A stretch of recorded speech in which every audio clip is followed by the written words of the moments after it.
In today's trial for false imprisonment, the jury has been selected from members of the public whose names appear on the electoral register and who are eligible for jury service. Mr. Lattimore appears for the prosecution and Mr. Griffiths for the defence. His Honour, Judge Hastings presides in the case of the Queen against Felstead. Felstead? Yes. Geraldine Felstead, you stand charged on indictment with false imprisonment. The particulars of this offence being that between the 10th day of July 1976 and the 22nd day of July 1976, you unlawfully imprisoned Emlyn Page and detained him against his will at Jagden Crag in West Yorkshire. To this indictment, do you plead guilty or not guilty? Not guilty. May it please you, Your Honour, members of the jury, I appear in this case for the prosecution, and the defendant is represented by my learned friend, Mr. Neville Griffiths. Now, you have just heard, members of the jury, that the charge against the defendant, Geraldine Felstead, is false imprisonment. Now, this crime, according to the common law, is the unlawful and total restraint of the liberty of another. The prosecution's case is that Geraldine Felstead restrained the personal liberty of Emlyn Page by detaining him against his will in a public place, the woods at Jagden Crag. Now, is your name Emlyn Page, and you live at 77 Bird Avenue, Fulchester? Yes, sir. And you are a pupil at the Westmount Comprehensive School? Yes, sir. And you are 17 years old and in the 5th grade? Yes, sir. And the defendant, Miss Felstead, teaches botany at that school? Yes, sir.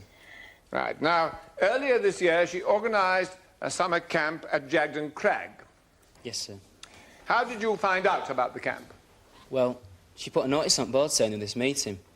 I see. And you went along to the meeting? I did. Can you tell us what happened?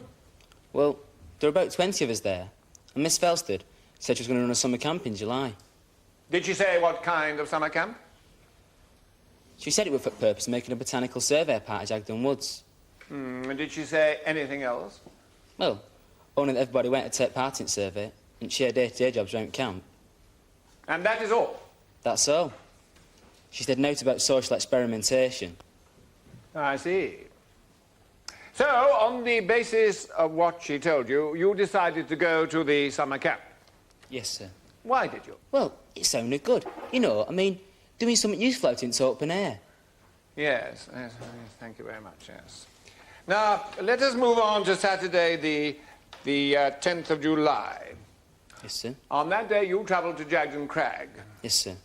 Which is a heavily wooded valley lying between steep crags and the Pennines of West Yorkshire, belonging to the National Trust and taking its name from the tallest of the crags.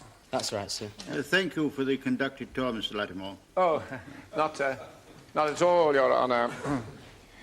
Now, Emlyn, how many people went to Jagden Crag? 12, counting Miss Felstead. I see. How many men and how many women? 6 of each. I see. Well, what happened when you arrived? Well, we got off bus at Jagden Bridge, which is nearest village to Jagden Crag, and we walked up Middle at Wood to a spot about 2 mile front village, a bit of an open space near to Beck. To Beck? Oh, Beck's a stream, Your Honour. I see. Anyway, Miss Felstead, she says, this is it. So he dumped his gear on ground. Then she says, we're going to have his first group session. She made us all sit round in a ring. And then she says, we're all going to be socialists for a fortnight. She said we had to share everything. And then she says, from now on, nobody's going to be able to do out on their own. Now, what was your reaction to all this? Well, I was completely shocked. I'd never heard breath of it before. I said, hey, what's all this? I never expected this. Well, she motioned me to keep quiet. Well, then what happened? Well, she took off her hat, this floppy khaki effort, and threw it into the middle of the ring. There, she says, we'll start off by pooling us financial resources. Stick your money in that. Well, all the others did it immediately. But I said, why should I? So she says, you have to. It's socialism. So I says, well, I didn't come here for socialism. So she says, well, you're going to get it whether you come for it or not. Really? Well, at that, so they started yapping, saying, put your money in, put your money in. So I thought, all right, I'll pay me whack. Well, I'd noticed that none of the others, including Miss Felstead, had put more than 10 quid in. So that's what I tossed over. But I had another £5 in my wallet, and the rest of them could see that, and they started saying that I should put that in. So I says, Why should I? I've put as much as anybody else in. Why should I? Ah, well, at that, Miss Felsted, she just glowers at me and says, from each according to his ability. If you don't put in all you've got, you're not sharing in our activities. Well, I didn't like the sound of that, but I thought, all right, I'll give it a chance. So I tossed in my last fiver. I see, and Miss Felsted was completely in charge of the situation. Oh, why? I mean, she'd always start off by saying, we're going to discuss this, or we're going to discuss that. But what it came down to, it were her telling us. And everyone else in the camp, except you, accepted her instructions. Ah, completely. She only had to say a word and it were, yes, yes, yes, yelp, yelp, yelp, like a chorus of mesmerised dogs. Why do you think that was? Well, she'd picked them specially. You know, she'd programmed them. But she hadn't programmed you. Oh, no way. Did she try to? No. Why not? Well, I think she could sense it wouldn't work. Then why do you think she allowed you to go to the camp? Well, she needed a scapegoat, you know. An odd one out like, someone all others could gang up against. Well, that way, she could keep Camp united, couldn't she? Ah, yes, quite. A classical political manoeuvre. Now, once the money had been pooled, what happened next? Oh, sleeping arrangements. Miss Felsted, she read out a list of who we were going to share with you. She said there had to share 2 lasses and 2 lads in each tent. She said there had to be no sexual segregation. I objected, but it was no good. Then she read out a list of who we were going to share with you. I were in the same tent as Lizzie Ives, Richard Mallet, and Miss Felsted herself. Now, why do you think she put you in her tent? Well, keep an eye on me. Embarrass me, I suppose. I see. Well, now, let us move on to bedtime that evening. The 4 of you have erected the tent and you are inside it. Now, what happened then? Ah, well, Miss Felsted, she made us all undress in front of each other. I tried to turn the gas lantern out, but she pushed my arm away. It was very embarrassing. Miss Felsted, she did a sort of striptease. Well, why didn't you leave the tent? Oh, she told Richard Mallet to make sure I didn't. He sat by tenspins. There were no I could do. I had to give way. Yes, quite, I see. Well, the next morning, how did that begin? Oh, another group session. Well, what happened to that? Miss Felsted allocated jobs for the day. You mean she told people what they were going to do? Aye. Well, what did she give you to do? Ah, worst job of all. Digging latrine pit. Well, why was that the worst job? Well, it were hardest and muckiest. I mean, all the other jobs were easier. Honest, it were far too much for one. The ground were rock hard, and I could hardly make an impression on it. Honest, I heaved and slogged away all morning, till long after all the others had finished their little jobs.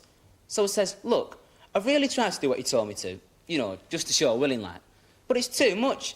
So she said, that's not for you to decide, that's for me to decide. So I says, it flaming well isn't, and I threw my shovel down. Right, she says, we'll have another group session. You've only done half your work. Half work means half rations. So I says, what rations? I'm not having rations. I've put more in kit than anybody else. I'm not accepting rations.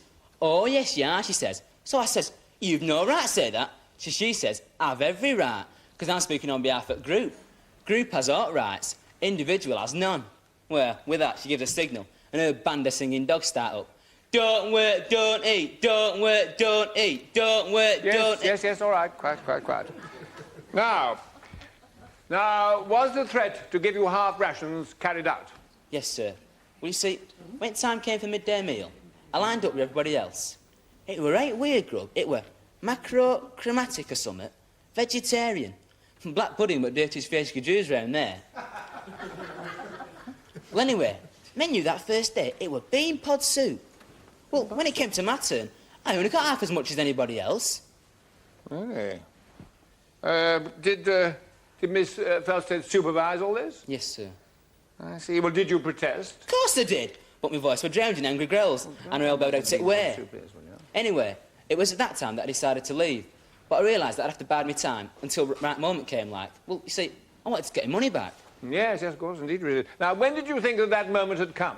Oh, that afternoon, when Miss Felsted says we're all going for a communal swim. I thought, right, I'll go to Beckenham. Then, when they're all occupied at water, I'll nip back, get me gear, get your money out of Miss Felsted's briefcase, and make me getaway. Anyway, I got my trunks on, and I trooped down to Bet with everybody else.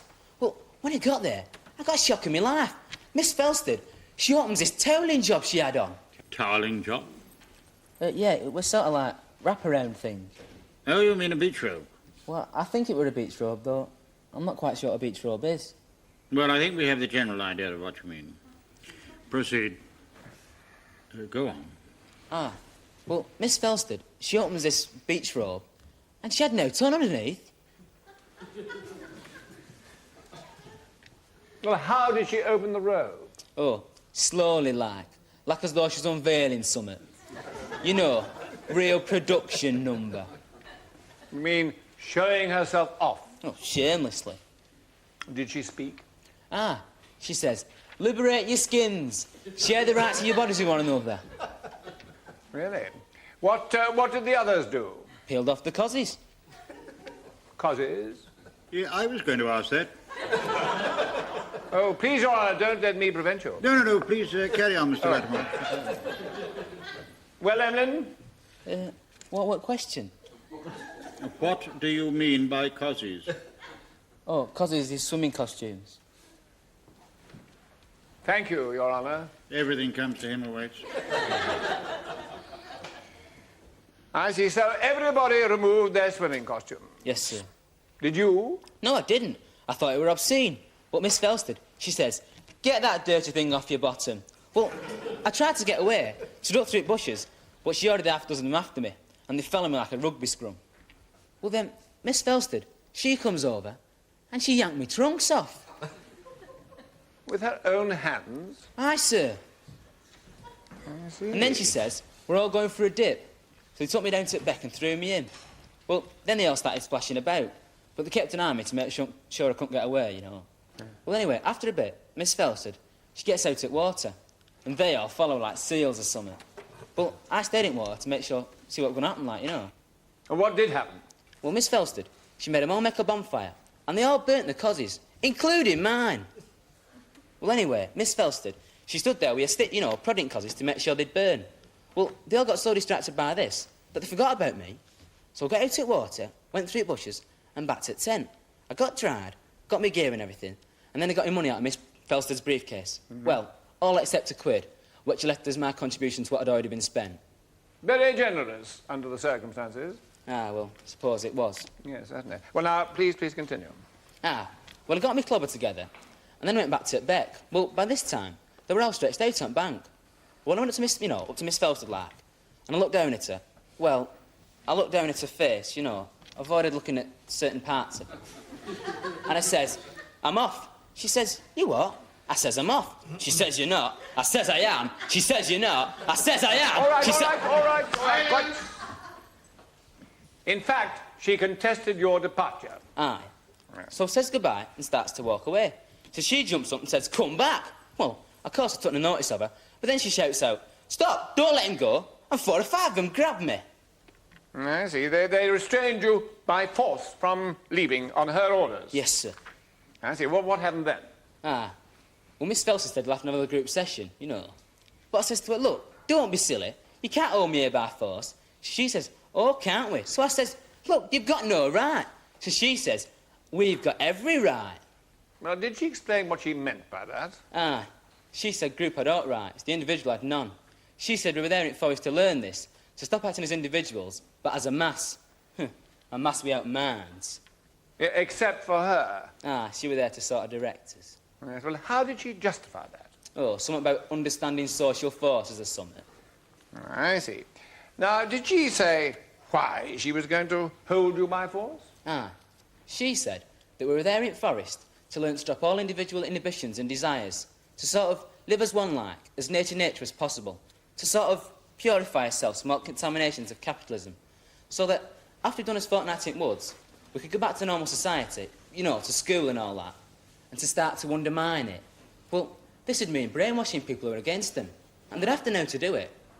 Well, with me in camp, you know, a complete dissident, well, they could use me as an experiment, a test case like, in what she called social re-education. I see, yes. Now, how did you react to what she said? Well, I said I'm not having that, and I stood up. But I'd no sooner done so than 4 or 5 of them grabbed me. And then she says, take his clothes off and hide him. That'll stop him leaving. And did they? Aye. I struggled, but it was to no avail. They took my clothes off and hid me in woods. I see. And from then on, you never got a chance to get dressed? No, sir. Oh, I once almost got hold of a pair of mauve tights. But I was stopped before I could succeed. Yes, they watched you all the time. Yes, sir. I see. Now, what about the others? What did they wear? Note? You mean they were naked? Yes, sir. Well, you see, after they'd been swimming and burnt the cozzies, they stayed there. For the rest of the camp's existence? Yes, sir. Oh, except for 2 per day. They were allowed to get dressed to go to Jagden Bridge to get provisions. Thank you. Now, after they had taken your clothes, what occurred? Well, Miss Felsted, she handed out contraceptives and said we should use them. She instructed you to have sexual intercourse with one another? Yes, sir. Huh. Did anyone obey her? Aye. I think they all did at one time or another. I mean, often quite openly. She encouraged that. Really? Well, what about you? Oh, no, sir, definitely not. There were several attempts made at me, but I threw them off. Quite right, good. Now, for the rest of the time you were held in the camp, what was the routine? I were a sort of slave, the unknown political prisoner. Honest, they had me at it from morning till night. All worst jobs. Stuff like cleaning latrine, chopping firewood, washing mucky crocks, moving tents. You name it, I did it. Yes, and they kept you on half rations. Yes, sir. Oh, Miss Felsted, she did say that if you reform your ways, we'll give you your clothes back and give you more food. But it was just hot air. She had no intention of letting me go. Quite, yes. Now, in addition to the chores around the camp, what else did you have to take part in? Oh, this so-called group project, this botanical survey. Well, please tell us about that. Ah, well, it extended over 12 fortnight. You see, Miss Felsted, she's a botanist, and she said she wanted us to study terrace around in camp to see how plants all live together in a community. Each kind serving its purpose, like, but with no individual will, no sense of being separate, no sense of competition. She wanted us to study plant community as a sort of model for her future society. Yeah, a new gloss on flower power. Now, let us move on to Saturday, July the 17th. Ah, well, you see, when I left home, I'd arranged with Mum to phone me at Jagden Bridge Post Office at 2 o'clock. Well, when Day came to receive call, I asked Miss Felsted if I could take it, but of course she said no. She said she'd take it until Mum was all right. Yes, a deliberate lie to mislead your mother. Completely. Yes, I see. Now, let us move on 5 days to Thursday, July the 22nd. Ah, well, it was about 11 o'clock in the morning. I was picking thorn out of Lizzie Ives' back. They made me do all that sort of thing. When I sees this stranger entering camp, well, when I realised who it was, I could hardly believe my eyes. Well, who was it? Me mother. Your mother? Aye, sir. Well, you see, when I didn't answer the phone call, she thought she'd come and see why. Well, let me tell you, sir, when my mother entered that camp, Miss Felsted, she was as bare as day she was born, halfway up a tree. Halfway up a tree? Yes, Your Honour. Doing what? Making a platform with 2 lasses. A platform for what? Something to do with survey. All right, proceed. Ah, well, I told Mum what was going on, and she told Miss Felsted to give me clothes back. Well, at first she refused, but Mum were very insistent. So then Miss Felsted sent Dickie Mallet to go and get them. When he brought them out to the woods, they were all covered in muck. Well, anyway, I got my clothes on, and then I left with my Mum. Did you get your money? Oh, no, sir. My Mum did ask, but Miss Felsted, she was just evasive. Well, my Mum thought the main thing was to get me away as soon as possible, you know, once I got my gear light. You see, I was in very bad shape. Yes, of course you were, yes. Well, now, why do you say Miss Felsted organised the camp in the first place? Miss Felsted took us into the woods to make us lose all her standards, so as we come out and make other people lose theirs. That way, Miss Felsted and people like her, they'll be able to take over.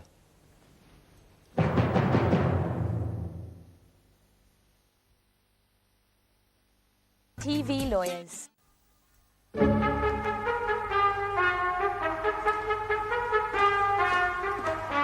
Now, Emlyn, what do you think of Miss Felsted's appearance? It's all right. It's all right. I suppose so. Quite attractive? I don't know. Well, come on. Look at her. Would you say she is unattractive? No. So she's quite attractive, isn't she? She's okay. I mean, she's a pleasant sight. She's all right. And she'd be an even more pleasant sight, no doubt, in a swimsuit. Could be. And even more pleasant with nothing on at all? No. No? Why not? Well, it's disgusting seeing women with nothing on, isn't it? Oh, really? You don't like to see that? No, I don't. You didn't like seeing Miss Felsted naked at the camp? No, I didn't. So you don't like seeing naked women anywhere? No. It's very odd, Emlyn. I wonder why you keep all those copies of Mayfair, Penthouse, Playboy, etc. in your locker at school. I don't. You did. No. Yes, you did. Well, Now, why do you keep them? for its articles. They have good articles. Not for the pictures. No. The dirty pictures of naked women. No. No, I suppose you never look at them. Well, only by accident. Now, do you seriously expect anybody in this courtroom to believe that? Yes. Well, why didn't you have copies of the New Statesman or the Quarterly Review? I've never heard of them. Well, they contain very good articles, Well, but no pictures of naked girls. well, So it's the pictures you like. no. But you can't really get enough of them, can you? No. There's only one thing you like better, What? and that's seeing naked women in the round. No. In reality. No. And particularly Miss Felsted. That's not true. Seeing Miss Felsted without any clothes on was one of your fantasies. It wasn't. She was very close to your heart, wasn't she? She wasn't. Your heart's desire. She wasn't. Oh, come on. You had a crush on her, Emlyn. I didn't. That's why you went to the camp. It wasn't. You knew exactly what was going to happen at that camp, and you wanted to go there to be there with her. I didn't. Because you thought you were her favourite. I did not. You thought you could be the king, she could be the queen. That's not true. When you got there, it wasn't like that at all, was it?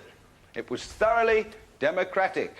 You were just 1 of 12. It wasn't democratic. You started to make a pest of yourself to attract Miss Felsted's attention. I didn't. Until you realised you were putting her back up. Well, she never liked me. Then you changed your tactic by doing everything you could to please her. I didn't. To become her blue-eyed boy again and get special attention.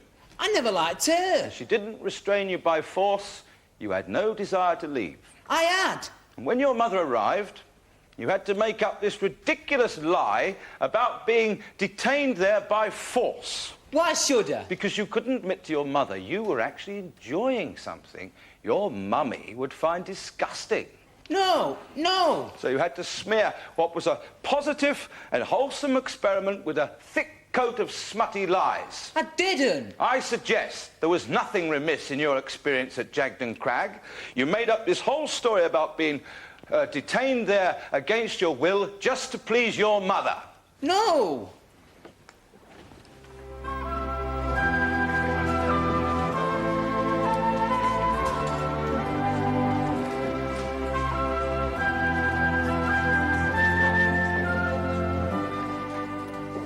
The cases in Fulchester are fictitious, and tomorrow you can join us again when the Queen against Felsted will be resumed in the Crown Court.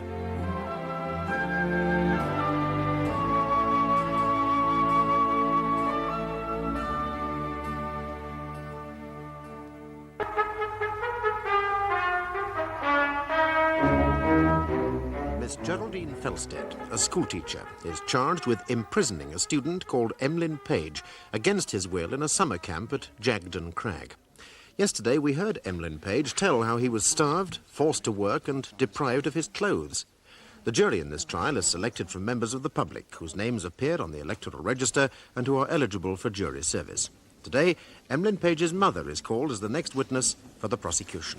You are Mrs. Jane Page of 77 Bird Avenue, Fulchester, and you are the mother of Emlyn. That's right. Now, did your son tell you anything about the camp before he went to Jagden Crag? Well, he first said it was going to be an ordinary camp and they were going to collect flowers. I see, so you had no qualms about his going? Oh, no, none at all. Yes. Now, on the morning Emlyn left for the camp, did you arrange something with him? Yes, well, I said I'd ring Emlyn on the Saturday, just to see how he was. Yeah. And he said he'd be in Jagden Bridge post office at 2 o'clock. I see. And when Saturday the 17th came, what happened? Well, at 2 o'clock I rang the post office, and I said to the lady there, is there a young man there called Emlyn? And she said, no, there's no young man here, but there's another lady here instead. I thought, well, that's very unusual. because Emlyn usually does everything he says he'll do. I wondered if he was all right. Anyway, this other woman came on the line and she introduced herself to me as Miss Felsted. So I said, is everything all right? And she said, oh, yes. Emlyn's asked me to speak to you instead because he's out in the woods enjoying himself.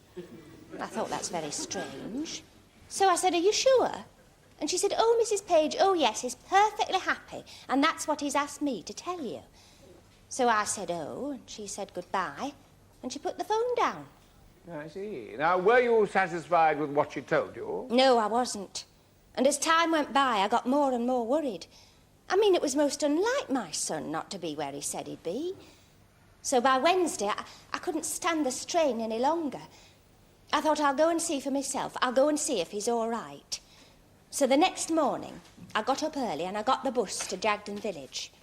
And when I got there, I went to the post office. And I said to the lady there, can you tell me where the woods are? And she said, oh, if you go down left, under the bridge, you'll come to the path. So I said, thank you, and I went where she said. And then suddenly I heard voices, and I thought, oh, that must be it. And lo and behold, I came to a space in the bushes, and I was completely taken aback when, lo and behold, I saw all these young people with nothing on. Well, I couldn't believe my eyes. Some were standing about, some were sitting down. There were even 3 young women halfway up a tree, all without a stitch on. I thought, well, there's something very wrong going on here. And then I saw my son Emlyn on the floor. There was a girl doing something to him. Well, I hardly recognised him at first. He was in such a terrible condition. And then when he saw me, he ran over to me and he said, oh, Mother, I'm so glad to see you. She's holding me down against my will. She's taken me clothes so I can't leave. Yes, well, what was Emlyn's condition? Oh, it was terrible. He looked more like as if he'd been in a concentration camp than holiday camp. He was all covered in scratches and bruises, and his ribs were sticking out. He looked so thin. On his face there was a look of complete dejection and tiredness. I thought, oh, my boy, you've really been through the wars. And I said, where's Miss Felsted? And I was completely taken aback when, lo and behold, one of these women up the tree answered. I thought, well, this is something nobody will ever believe. I said, what are you doing up there without a stitch on? Climbing about like a monkey on a tree. She said, perhaps I'm a naked ape. I said, this is nothing to laugh about. You're a teacher in a responsible position, and here you are encouraging these children to behave like animals. Oh, I was so cross. I could have pulled her down from that tree and given her a right good slap. But I thought, no, I'm not stooping to her level. So I said, where are his clothes? She pretended that they were hidden.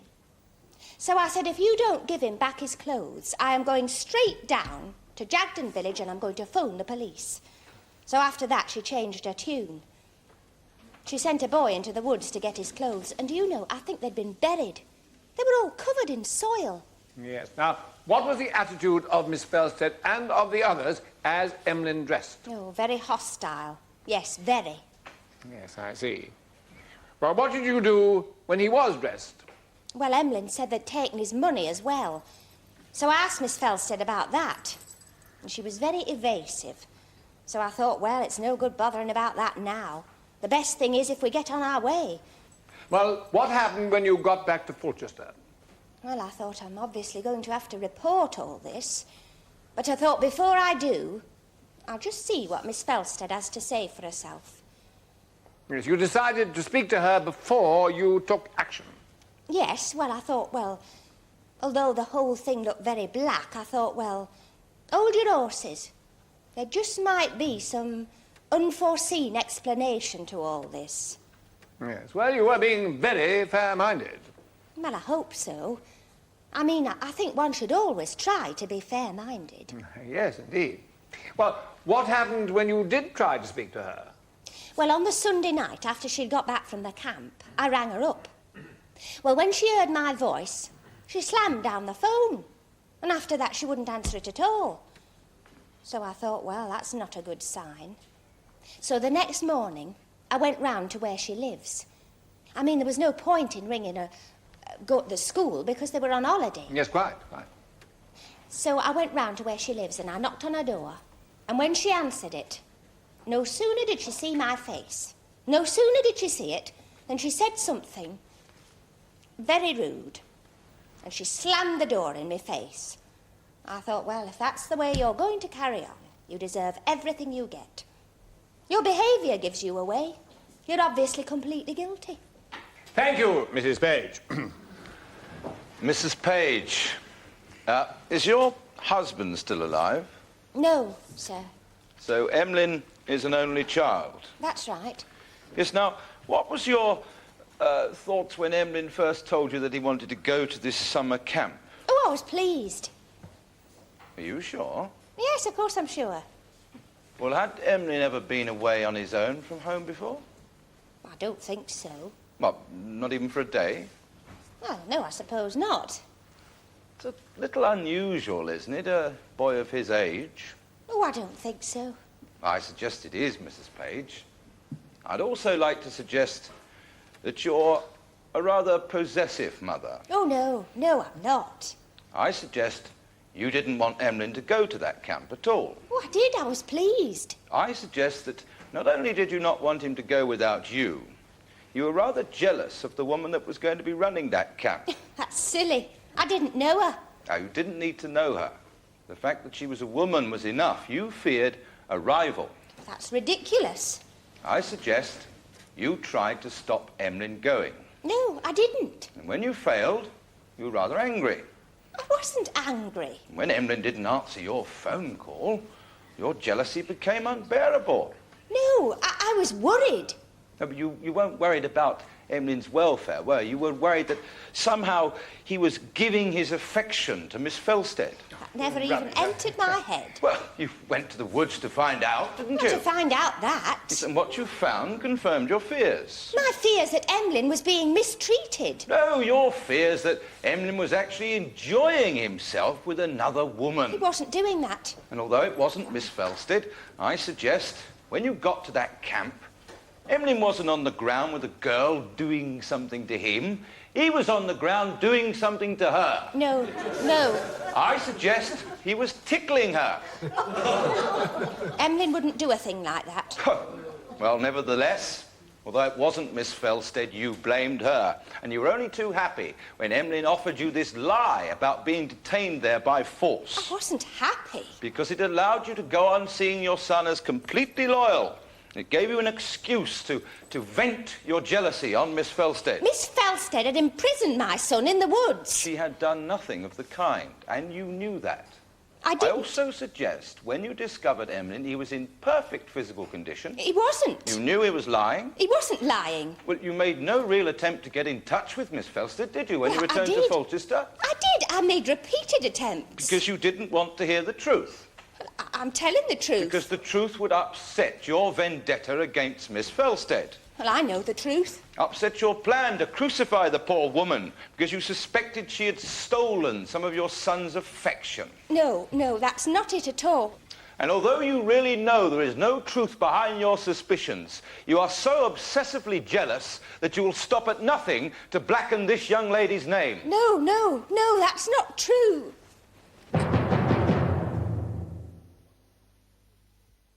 TV lawyers. Mr.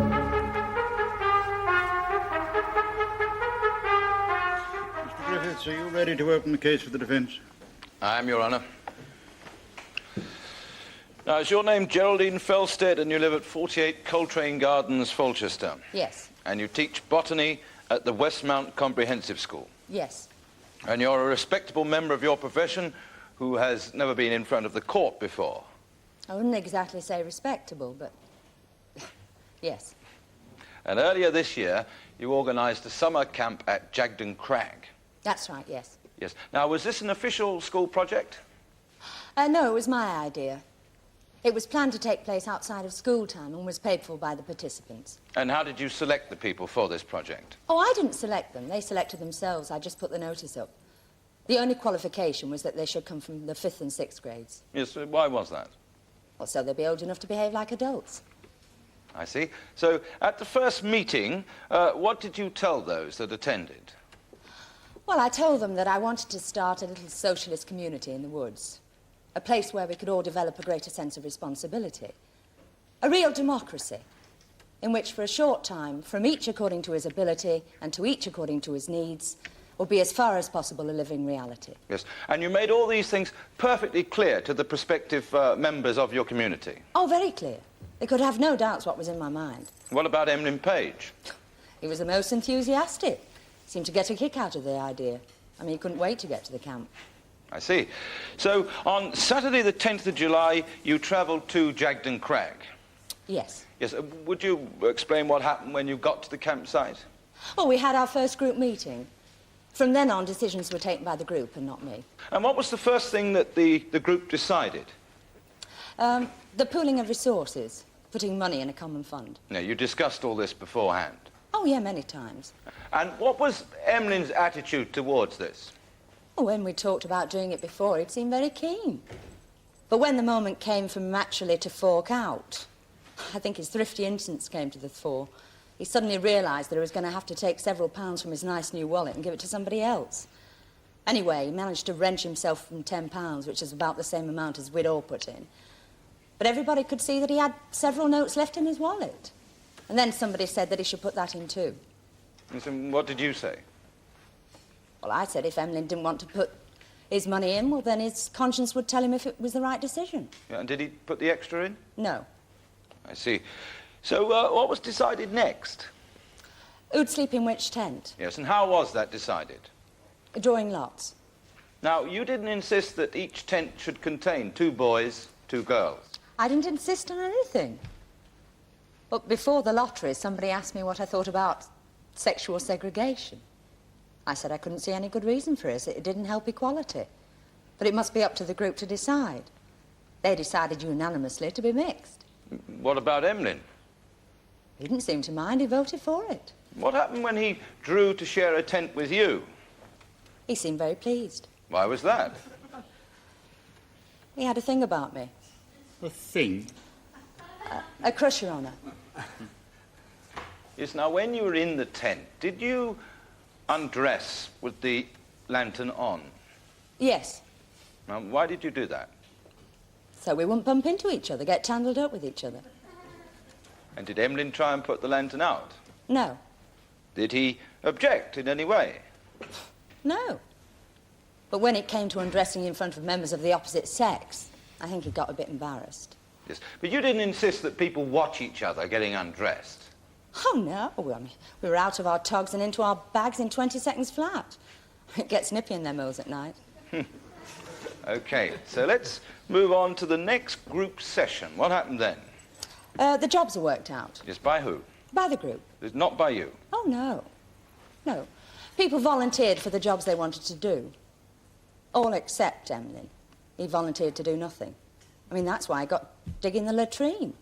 I mean, not because he'd chosen it, but it was the only one left after everyone had chosen theirs. And how did Emlyn carry his job out? Well, he just picked to the ground. He spent more time sitting and sulking than digging. So I went over to see what was going on. He said that he'd been given too much to do and wasn't going on. And then somebody said, well, as he'd only done half his work, he should only get half rations.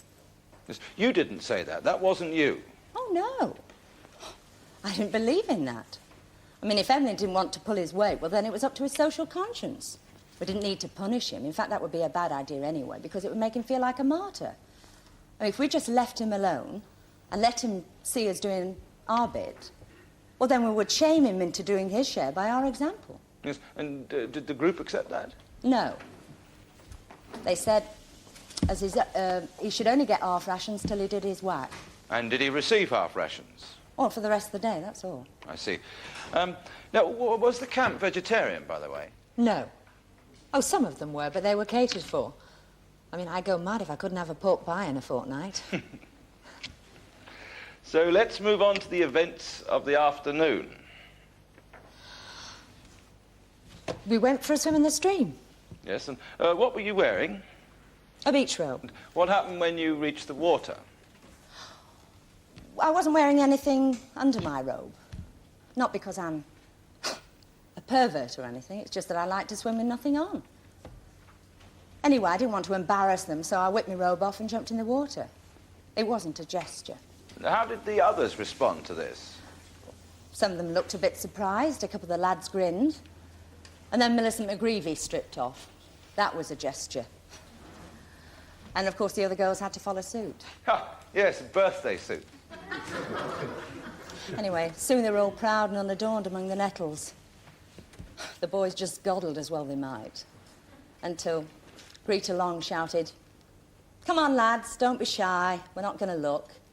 And then Millicent McGreevy said, "Well, you haven't got anything worth looking at anyway." So what did the boys do? Took off their trunks. What about Emlyn? All except for Emlyn. I mean, the others tried to persuade him, but he just sulked. Anyway, he didn't like being ignored on the bank, so he started pelting them with mud. Anyway, they rushed out of the water, grabbed him and took his trunks off. Yes. Now, that wasn't you. You didn't pull them off. Oh, no, I was nowhere near. I was still in the water. I see. So what happened next? Well, they threw him into the stream. Then he swam over to the other bank and sat behind a rock. What did you do? Well, after I'd finished swimming, I dozed off. And when I woke up, the gang had made a fire and were burning the swimwear. Yes, that wasn't your idea either. Oh, no. No, I'm too old for romantic gestures like that. No, anyway, in order to show my solidarity, I burnt an old sock. Yes, now, what about nudity in the camp generally? Well, as time wore on, more and more people did tend to spend more time with nothing on. But there were no rules about it. It was purely voluntary. That evening, there was another group session. Yeah. Yes. Now, what happened then? Well, Emlyn's behaviour was the subject. Yes, was Emlyn at the session? Yeah. Yeah, he just sat playing with the dirt and watching his finger. Yes, please go on. Well, there were two schools of thought. The first thought that Emlyn should be made to stay in the community and be given stricter and stricter penalties until he learned to cooperate. And the other said that he should be given no more chances and be expelled from the camp immediately. And what did you think? Well, I didn't agree with either argument. I don't think you can force people into doing anything. You can't force people to stay in a society they disagree with, and you can't force people out either. Isn't it? As for imposing penalties on them, I mean, I'm thoroughly against that. Yes. Now, what did you suggest should be done about Emlyn? Well, I said that he should be given 3 days in which to change his behaviour. 3 days' grace. I thought his behaviour would change, given a chance. Yes. And why did you think that? Well, I think Emlyn came to the camp as much to be near me as the principals involved. I think he imagined that he was my favourite, which I hasten to add he wasn't. That he'd be given special treatment. Well, when he came to Jagden Crag and found he didn't, well, that's when he started to sulk and make a nuisance of himself. I mean, it was a bid for special attention. So when the group suggested he be expelled, I mean, I knew that was the last thing he wanted, and that he'd do everything in his power to prevent it. And I thought, well, if the group decided to let him stay on a temporary basis, he'd do everything in his power to redeem himself. Yes, and did he? Yes. I mean, within hours, he was a model member of the community. He was cheerful, kind, and doing 3 times more work than anyone else. Quite the contrary of being forced out of the camp. He was desperately keen to remain there. Oh, yes. Absolutely. Right. So after this discussion about Emlyn had taken place, did you hand out contraceptives? No. But in answer to a question, I said, if any of them were contemplating having intercourse, they shouldn't do it without taking precautions. I said that I brought some contraceptives with me and that for those who needed them to come and see me. Yes. You didn't urge them to have intercourse? No, certainly not. I mean, what they did in that way was their own business. I just wanted to make sure they didn't come to any harm. What was the purpose of this survey? To make an actual field survey. It sounds funny in a word, doesn't it? But an actual field survey of the type of woodland found in Jagden Crag. It's no more than that. It just seemed a peaceful activity for the group to do as a whole. Did you tell the members of your community they should emulate plants and have no minds of their own? Oh, certainly not. Far from it. I wanted them to think for themselves. I mean, in a really socialist democracy, each person's got to continually analyse their relationship to society and society's relationship to them. Let's move on to Saturday, the 17th of July. Will you tell the court what happened on that day? Well, Emlyn said that he was expecting a call from his mother at 2 o'clock, and would I take the call, as he wanted to go swimming instead. Yes, and you took the call? Yeah. And what did you say? Oh, what he'd asked me to say, that he was well and happy and enjoying himself. And that was all perfectly true? Oh, 101.5%. OK, so let's move on to the following Thursday. Yeah. What happened on that day? I was about 10 feet up a nice oak tree with two of the other girls. We were mending a platform we'd used in the survey. Well, suddenly I noticed this rather determined lady pushing her way through the bushes. Ah, Mrs. Page. Yes, Your Honour. Anyway, when she saw everyone in a state of drastic undress, her face fell and her eyes rose, if that's possible. And what was Emlyn doing when she arrived? Tickling Lizzie eyes with a gauze bush. I see. And not on her back either. Ah, and what happened when he saw his mother? Well, he was overcome by horror. I mean, she'd literally caught him with his pants down. Anyway, he jumped up, went over to her, and then told her some rubbish about being held prisoner. And what did she do? She asked for his clothes. I said, well, they're in the tent. Emlyn insisted they weren't. So I asked Dickie Mallet to get him. He went into the tent and brought him out. Emlyn's clothes were never hidden. No. And when you returned to Folchester, did she try and contact you at all? No. Not in any way? No. The next time I heard from her was via the police. She didn't want to speak to me because she knew if she spoke to me, I'd shoot so many holes in her story she wouldn't be able to prop it up. Thank you, Miss Felsted.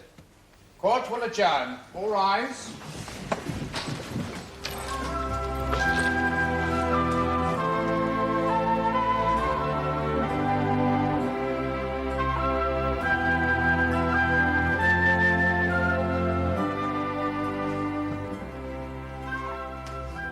The cases in Fulchester are fictitious. You can join us again tomorrow when the Queen against Felsted will be concluded in the Crown Court.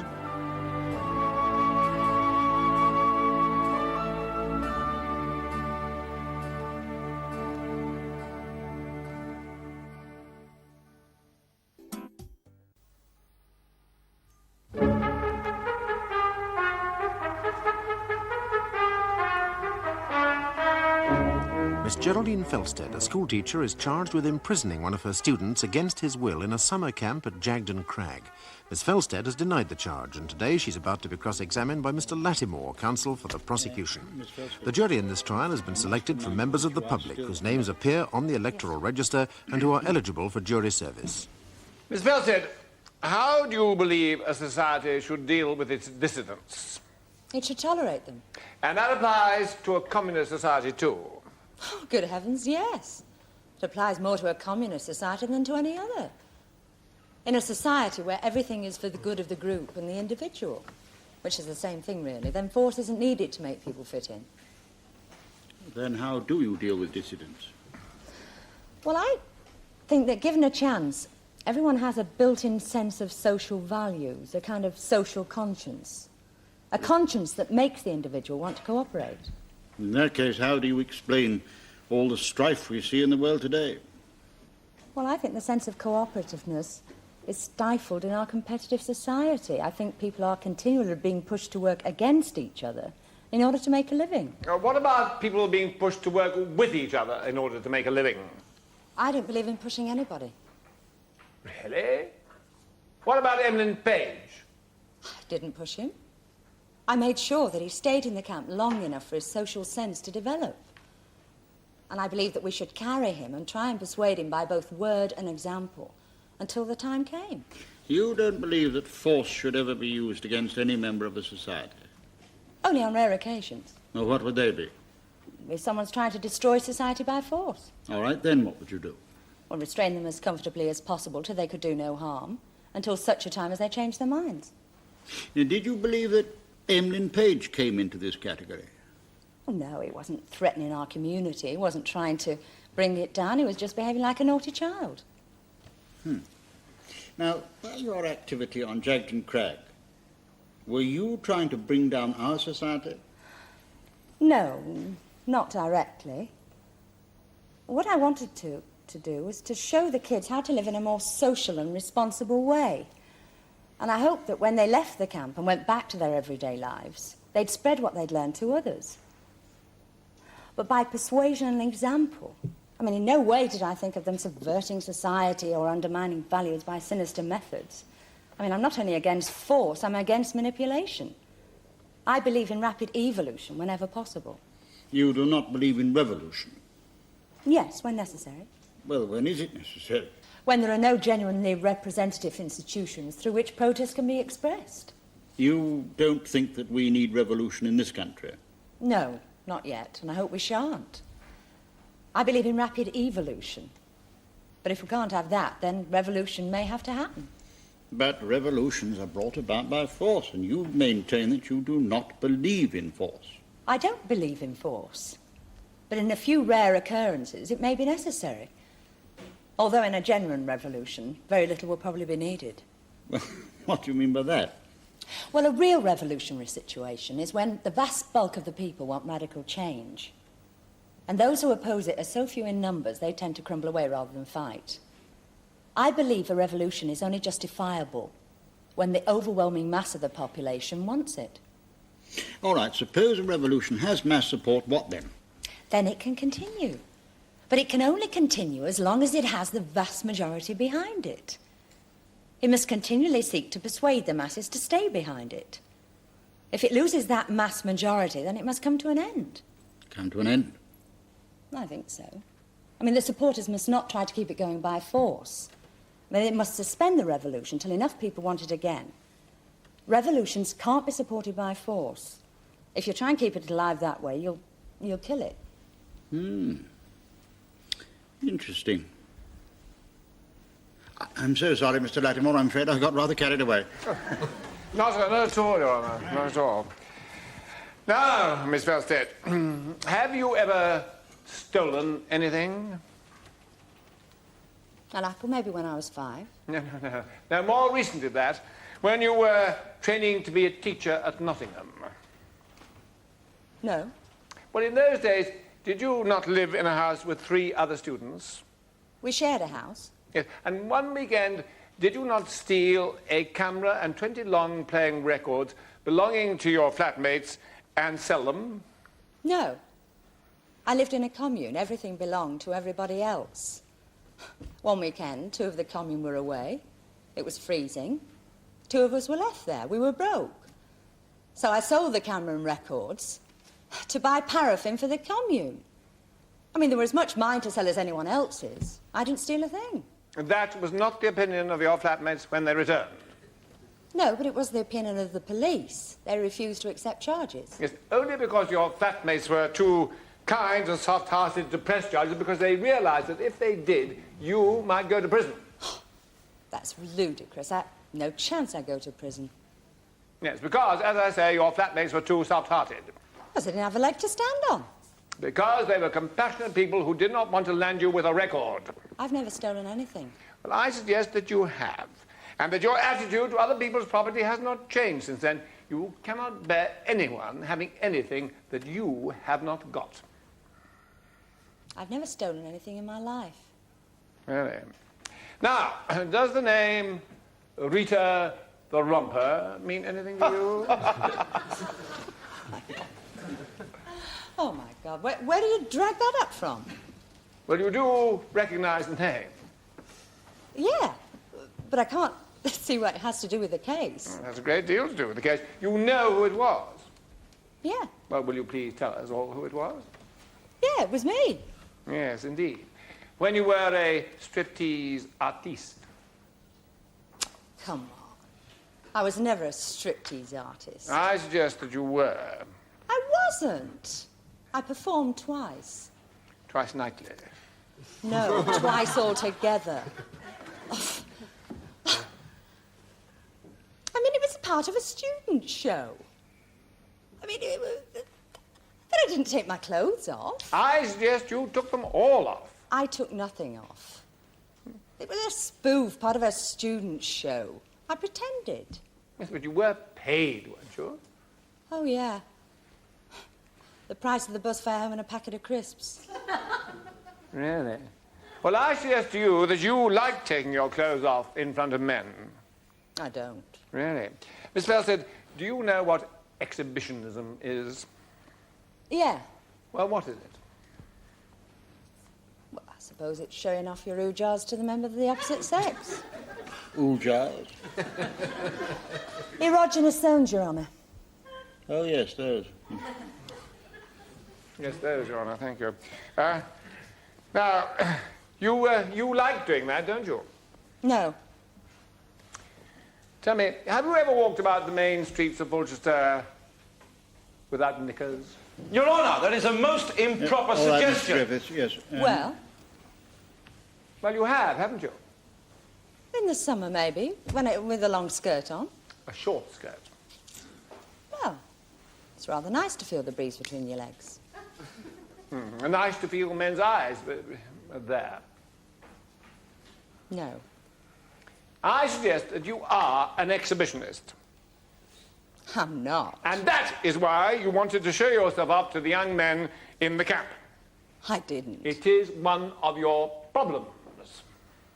What do you mean, problems? The problems which forced you, a few years ago, to undergo psychiatric treatment. It was not one of those problems. Yes, but you don't deny that you did undergo psychiatric treatment. No. But I can't see what it has to do with the case. I suggest that it has everything to do with the case. How do you make that out? You had psychiatric treatment to get over your emotional problems.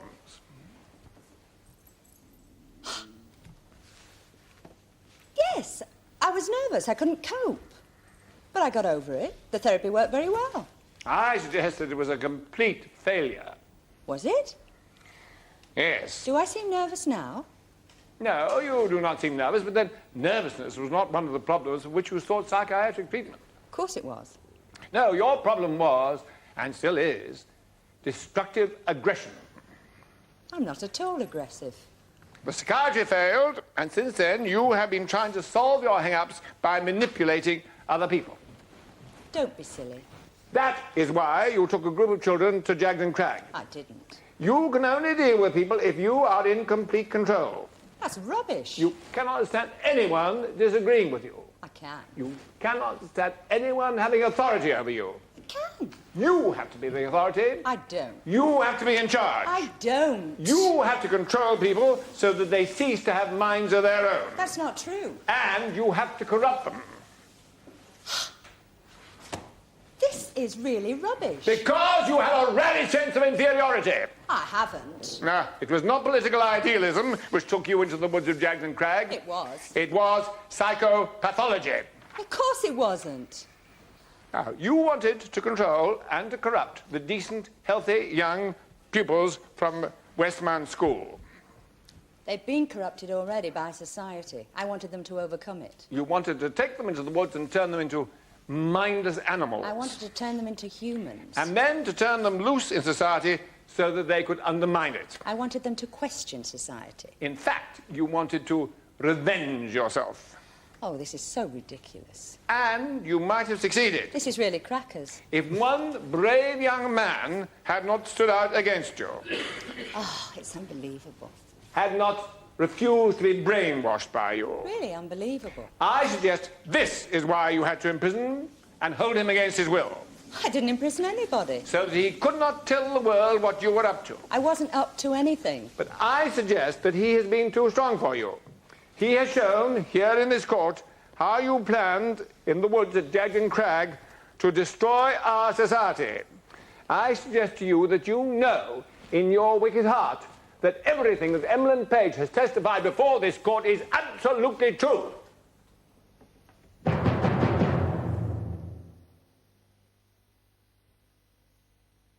TV lawyers.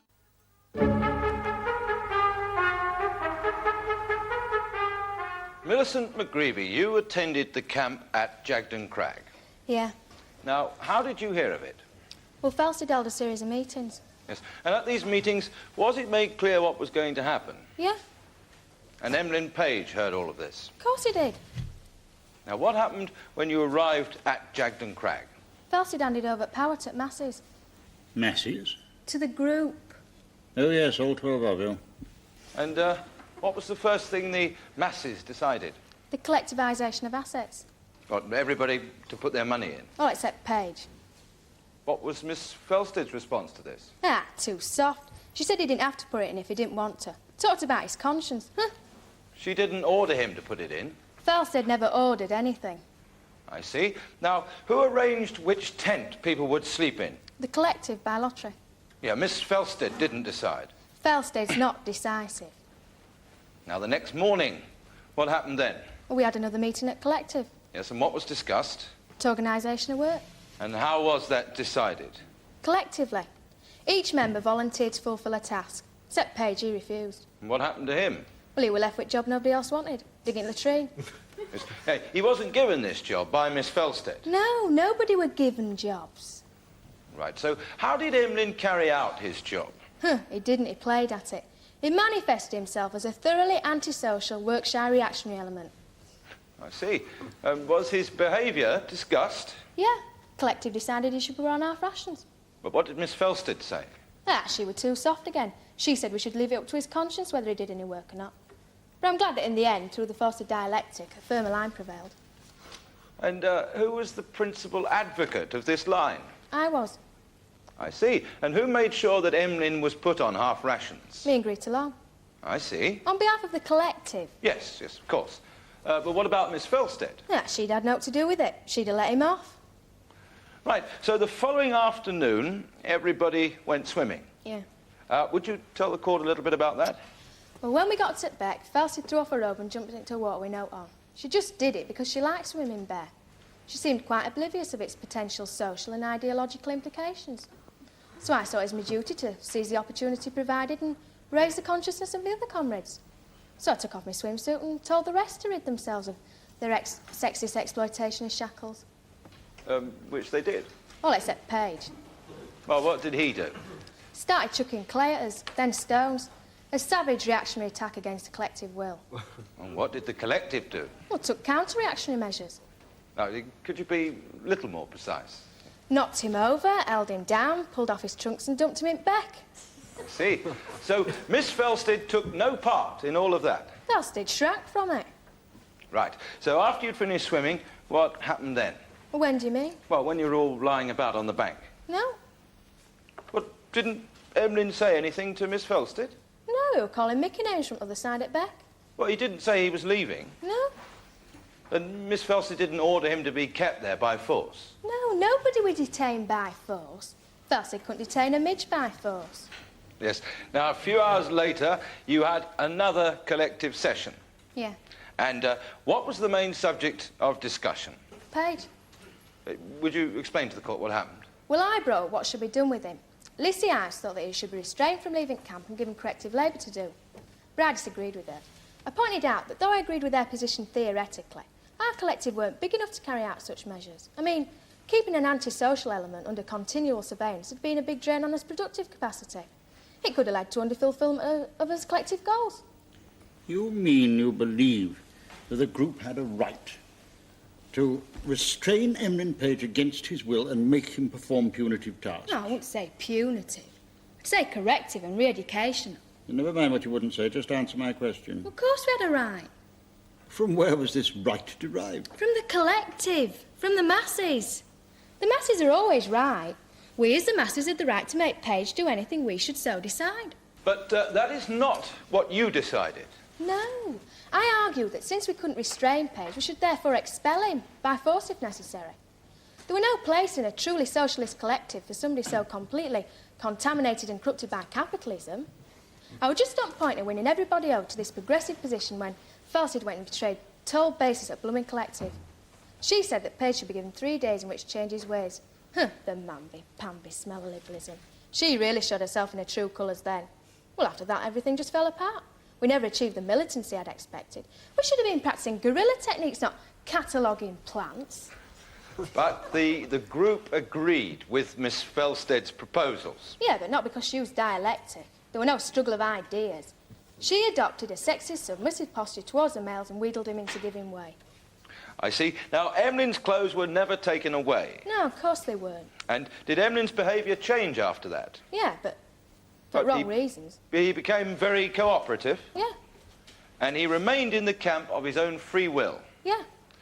So the truth is that quite the contrary to detaining Emlyn Page by force, Miss Felstead was instrumental in allowing him to stay. Yes, unfortunately. Thank you very much, Miss McGreevy.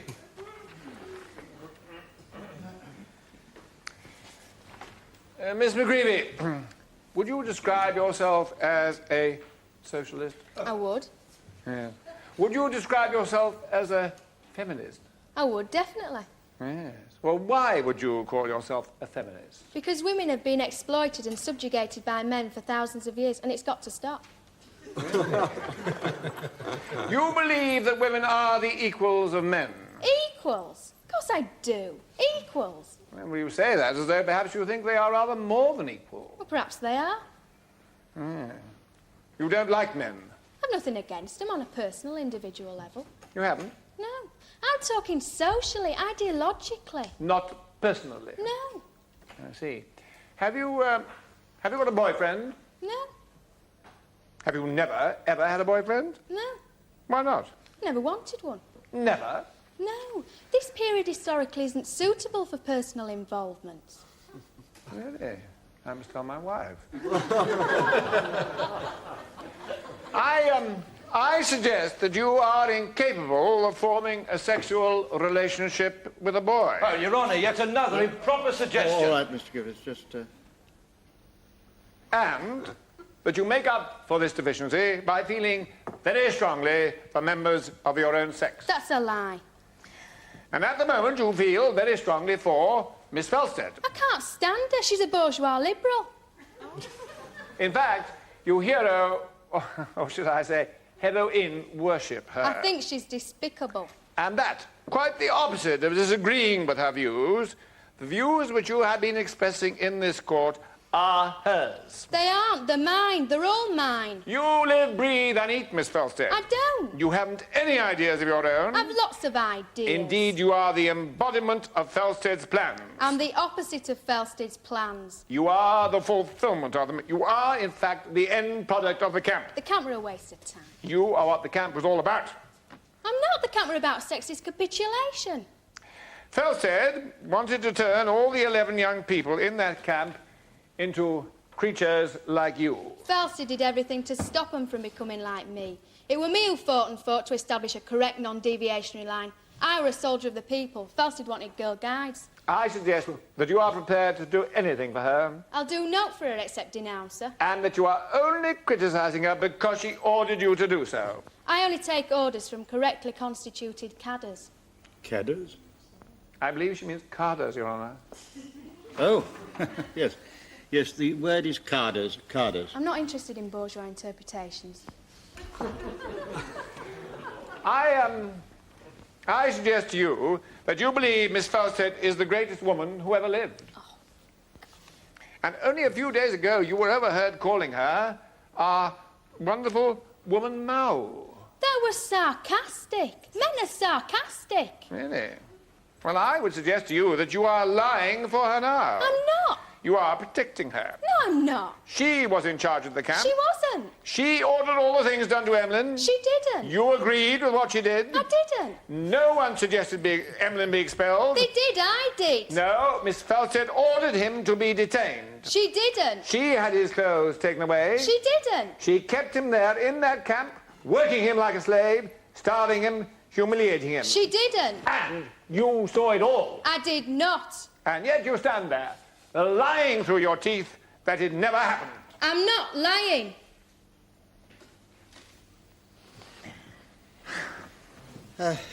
Thank you, Miss McGreevy. You can step down now. Before I step down, there's something I'd like to say. What's that? I don't recognise the jurisdiction of this court. Really? No, I don't. Very well, dear. Run along now.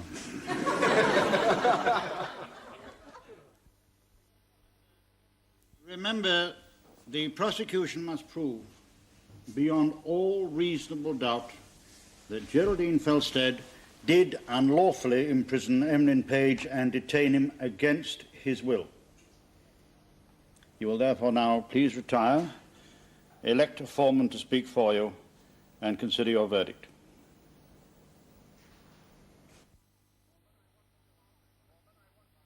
Foreman, I want you to answer the question I'm about to ask you. Just say yes or no. Members of the jury, have you reached a verdict upon which you are all agreed? Yes. Do you find the defendant guilty or not guilty of unlawfully imprisoning Emlyn Page? Not guilty. Is that the verdict of you all? Yes. Your Honour, I ask that my client be given liberty to leave the dock. I would also like to ask that an order be made for her costs to be paid. Yes, Mr. Griffiths. You will tell me that my opinion of your client's behaviour in organising this camp, and also my opinion of what went on there, is quite irrelevant to the issue of costs. Yes, I suppose your client must have her costs. All stand.